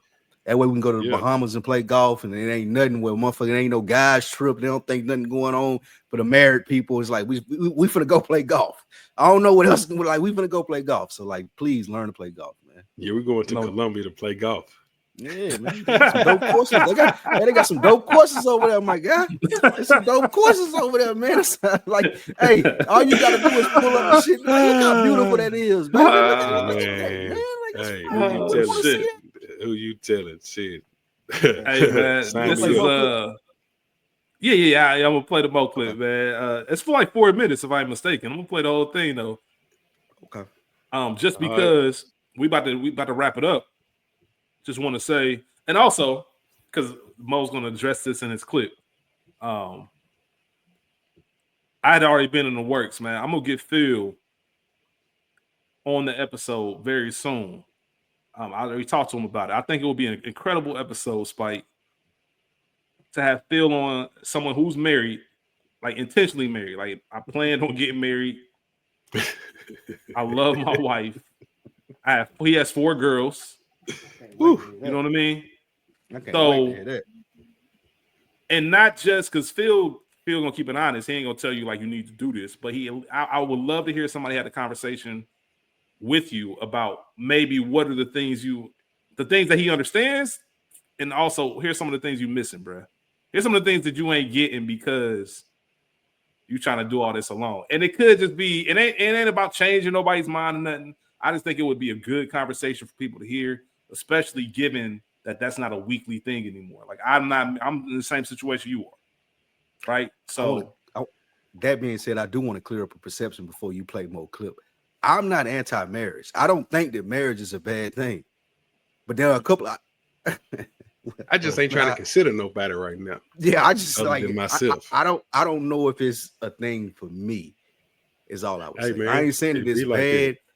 I just don't know if that bag is my bag. I be up and down. I be up and down with it all the time. I love my wife. We talked about it. Like Yeah, I wouldn't do that shit no other way, man. Even when I don't want to do it, I still want to do it. Like I've been one of them niggas. Like, man, you left her, but then you went and married her again. Yeah, I love to hear that because I rarely hear that, and that's the thing that sticks out of my mind. Like I know marriage is a wonderful thing if you find the right person that you're married to. I just don't know if I'm able to find that person. Like I know me. I mean, I know what type of nigga I am, bro. Like and not even saying I'm a ain't shit nigga or anything like that, but it's just certain stuff that like I'm not open to. I told you, man. School told me all the time. He's like, bro, you just too, and not in a bad way. You too selfish. Like, I know that about myself. Like, nigga, my mama has told me that. Everybody, like, people have told me that. Like, Dro just said, I'm like that. Like, I know me. And even in the longest relationship, the last relationship that I was in for like 6-7 years, she used to say that about me. And I didn't understand. I was like, what are you talking about? Selfish. Like, I do all this shit for you. But now that I'm out of it and I see it, oh, okay. I see what she meant by that. She wasn't wrong. Did you ever talk about the breakup on here? No, that might be a you know, the crazy thing about that is I've never had a conversation about that. Like none of my friends have even asked me about that. Like nobody has been like, hey, what happened? What happened? Out of breakup. Like, the only reason I even say, because you said 6-7 years, like, I gotta know what happened in that. Hey, bro, that's the type of relationship that me and my friends have. Though, like, no one has ever asked me. Prior to that, Lou wasn't in no relationships, bro. Like he might have had a high school relationship, and it was like that the same exact way. My nigga, I get it. Like, that's why the question came to me, because I'm like, damn, like you made it 6-7 years. Shit, I gotta hear about this. I know the same thing. There might be a conversation. I'm working on 8. I'm working on 8, man. It's shit. Wow. Oh my! That's why I hate when women be like, "When was your last relationship?" I said, "Shit, what's like?" I ain't had but one. What's that mean? I tell them I ain't had but one. Shit, like I don't know what you're talking about. One real one, anyway. You know what I'm saying? Yeah. Welcome to the jungle. I can tell you that. Yeah. This shit is wild. We're gonna play this clip from Mo. He sent us we asked Mo for some feedback. We were recording something last night. Me, Mo, and Spike, and we asked him for feedback. He sent it to us this morning as promised. It's just important because Mo is obviously such an important part of what Another Week in the Books is. His presence is still felt. Like the backgrounds me and Spike used was designed by Mo. The intro, if you listen on if you watch on YouTube, the intro's not there, but if you listen on podcast form, that's Mo with the Another Week in the Books mix and saying it and all that stuff. And it's always important what he thinks and what his feedback is. And we thought it was we wanted to include this just to hear what he, as somebody who's laid the foundation for what this is, what he thinks about where things are now and the whole nine. So I'm gonna go ahead and play this clip. It's about 4 minutes long, and then we'll wrap it up with some final comments and get up out of here. So, good morning, good brothers. Like I said, y'all told me to send something in. So here's what I think of the show.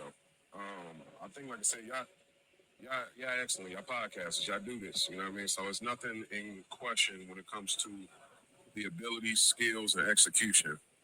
The challenge of it for me as a listener from time again, like I spoke of when we talked a little bit, is I feel isolated, you know, because the challenge of it is you two think so similar and y'all have similar statuses, you know, and then like I spoke about Portia, which is an excellent third member when she is on.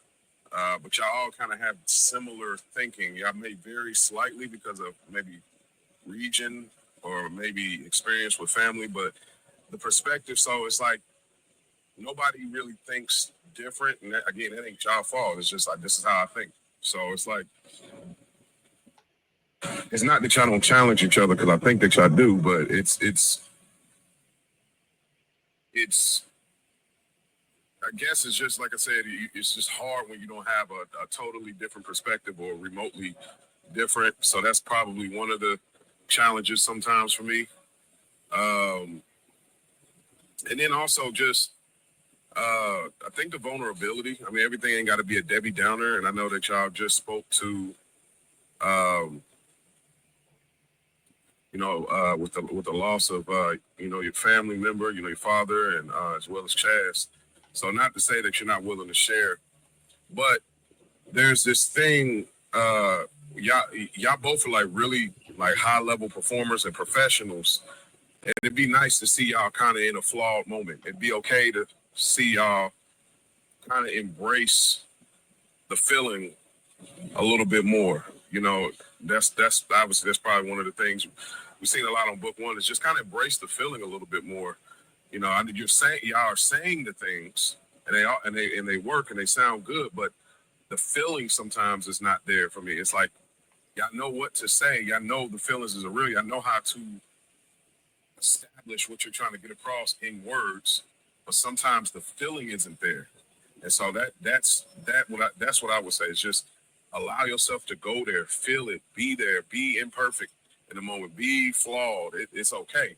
That's what kind of connects all the dots of what y'all do on the show, what we all did on the show, you know. So it's really that. It's just like I said, it's the perspective part, that's probably something that y'all probably have to figure out, obviously, and then just like, you know, the heart got to be there. That's what I'm getting at. Kind of like the brains is there. Like I always looked at it when we were doing it. I said Spike is kind of the brains and I'm the heart. You know, which kind of meshes together because logic has to be there, but emotions got to be there too. And so that's what I would say. I mean, you know, and then other than Spike kind of bashing, like I definitely one time I was like, bro, I'm about to pull up another week of books. I'm about to dog Spike Lee because if he bash marriage or having kids one more time, we about to have a real problem. I'm like, hey, listen, bro, like, but yeah, you know, that's it. Like I said, y'all do your thing. It's just those things. That's pretty much it. So hopefully this covers it for y'all. And whenever y'all have the guests on to kind of air it out, that'd be interesting. But great episode with y'all with Portia. Talking about unconditional love is definitely interesting. And y'all got a whole lot out of that, you know. So, but hope you brothers is doing well. Hopefully this serves its purpose. Y'all can hit me throughout the day. I know y'all recording today, so y'all can hit me throughout the day if there's more follow-ups you need. I can definitely give y'all that before recording. So, and that's one thing Dro left out of facts. And that's one thing Dro left out of his criticism too that he told me too. He's like, bro, y'all are two single men. Like, what are y'all experiences? What are y'all doing out here? Oh, like, yeah, how y'all meet people? Like what happens when you meet? How do you feel about the dating pool? Like, what do you like? What's the end goal of the future game? Like that, just as a married man here and there from two good people whose opinions that you respect and you know are stand up solid dudes. Like, what is that like? Just having that conversation and us being rich, the criticism, me and you being too cool to be like, these things are happening and the dating pool is pissed or whatever it may be. Just having that conversation too, just being more open and not being so clean cut and not thought out. I got a question. I just don't want my girlfriend to hear about my dating. Hey, I gotta quit.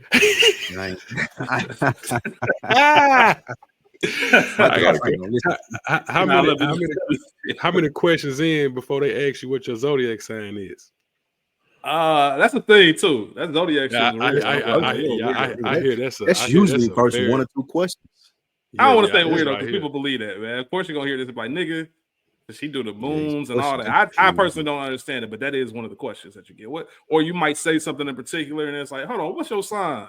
Yeah. I'll tell her I'm an Aquarius. I don't know what that means, but I'm an Aquarius. And then I've had women break it down.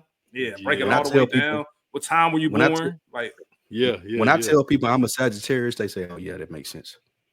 We'll get your Neil Tyson crusty ass on up out of here.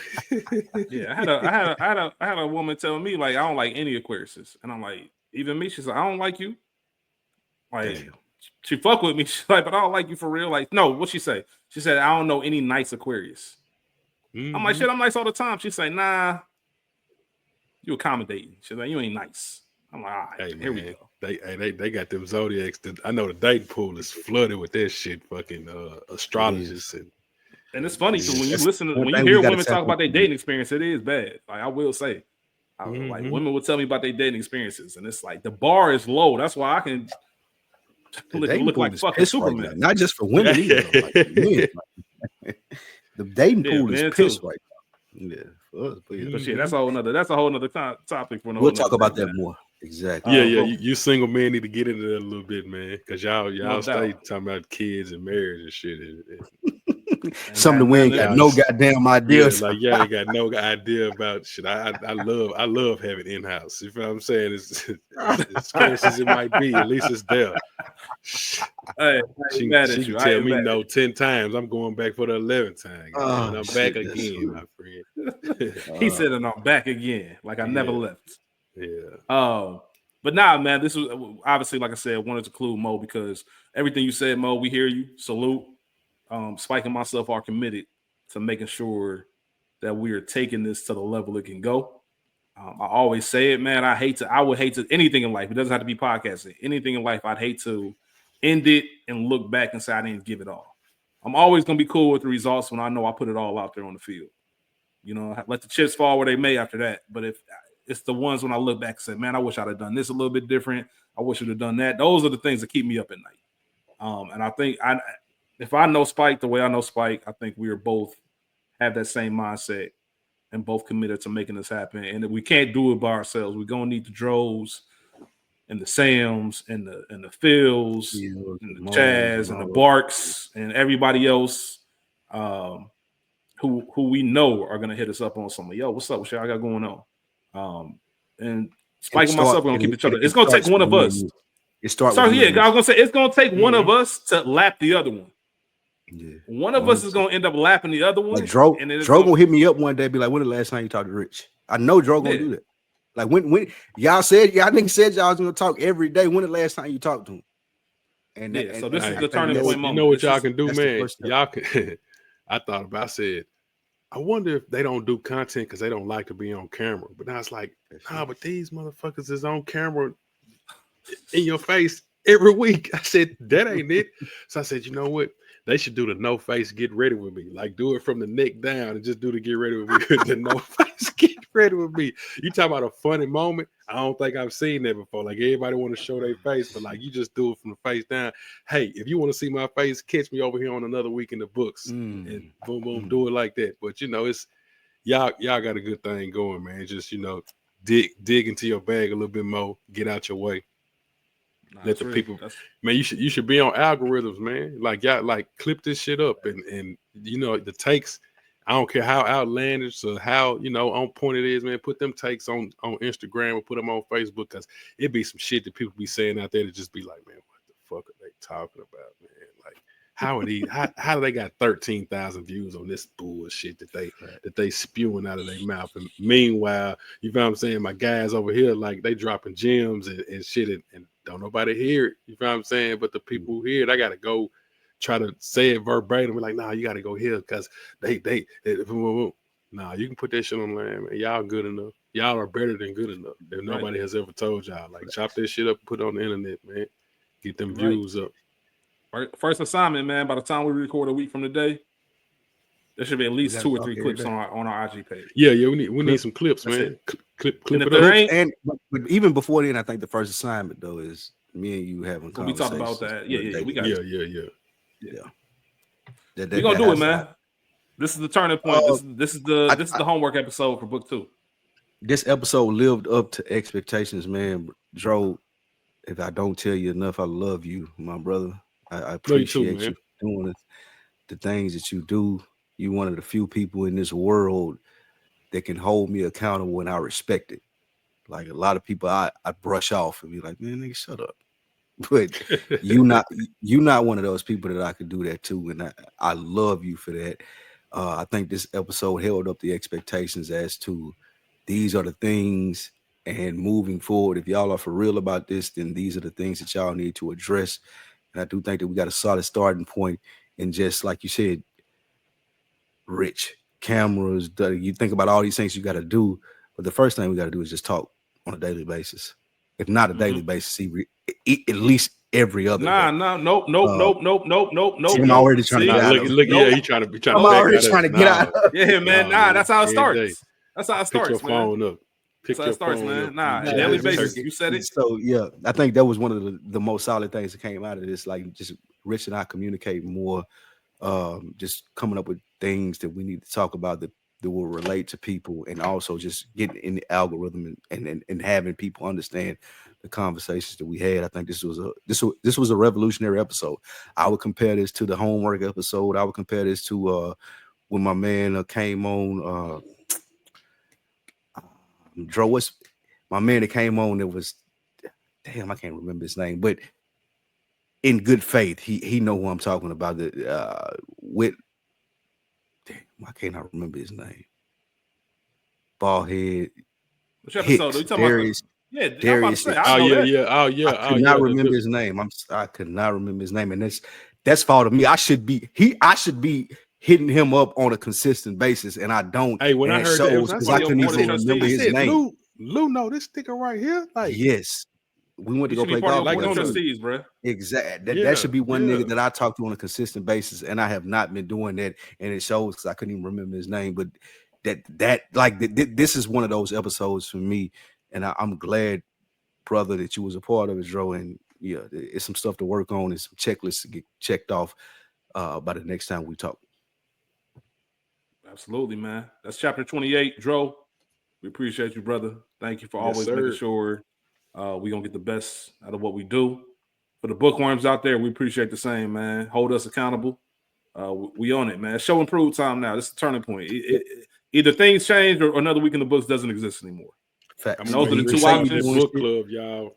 We about to start the book club. Bookworms. Check it. I'm about to start the Google Doc. As soon as we end, I'll get this uploaded. Dro, I got your number from Spike.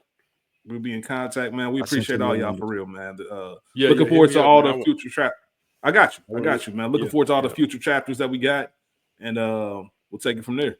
Y'all be cool, man. Let's get better this week. We out. Peace.